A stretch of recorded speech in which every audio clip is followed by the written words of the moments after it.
It's not a coincidence though, because I wanted to name this episode "Growing Pains," because I feel like you've gone through a lot of growing pains in life, and I never even.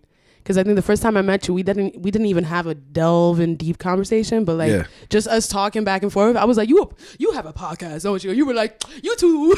We were both like, shoulders were rubbing. I was like, okay, we gotta do a little sesh. So here we are. But like, no, like you definitely feel like you were hungry for it. You have fire, you have drive, and it definitely didn't come out of nowhere. You definitely.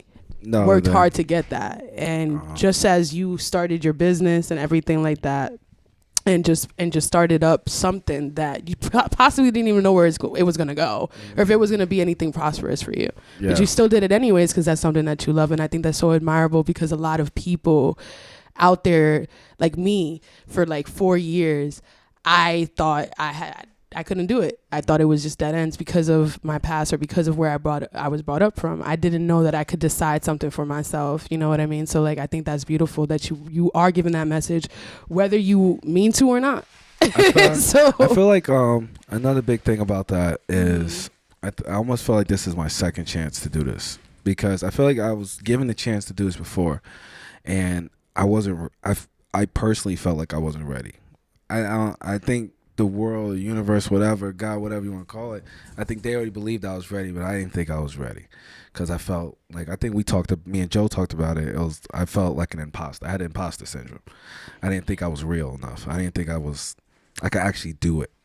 Right? Yeah, and that's exactly where I was. Yeah. So I didn't think I was like it was like, you know, all the things I know, knowledge and all that stuff. I didn't think that I was good enough. So I didn't even try. And now I felt like the second chance came because I put myself around good people. Yeah. Put myself with better energy, you know, and then surround myself with influences that be like, yo, you know what? Your life is going this way anyway. What are you gonna do? What's the worst? What's the one thing you hate the most? This is what I always tell myself. What's the one thing you hate the most? And my one thing I hate the most is the what if. Like, and I do think about certain things and I say what if, and that drives me nuts. I don't want room for maybes. All right, I want them. Oh, I did it this way. This is what happened. Yeah, that's it.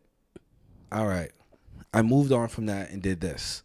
You know, move on from it and learn. Yes. Don't just simmer there, stay there, and just be like, this is it. That was happening. This is my definition. This is who I am. I was sitting there doing nothing, and then working the same shit, doing the same thing over and over again. It's the worst place to be. Getting upset. You know, I blamed everybody else. You know, and it was mostly my fault, because at the same time you gotta take the bull by the horn and just. And if it's your life, you gotta take the bull by the horn. It's your life. Go. Just go. I know how to do that. You know how to do that. That's another thing. Hey Matt, you know how to do that. Just focus on the prize and not everything around you. And like with us as a believer, as a broader believer, in a way we call that distractions, confusion, doubts. All of that are just distractions to rail you off from your purpose. And if you just allow your friends, those negativities or anything that's derail you from that purpose, that's how you know it's not meant for you. Mm-hmm. You know, and it's crazy because it's like, I, for a long time, would invest in relationships into people. Yeah. Like, it could be a friend. It could be my brother. It could be my cousin. I'd invest more into that relationship because I have a big heart and I care. And then out of nowhere, it wouldn't be the same. And I would end up realizing that till like a year later, 10 years later kind of thing. And I'm like, wait a minute, but I thought, this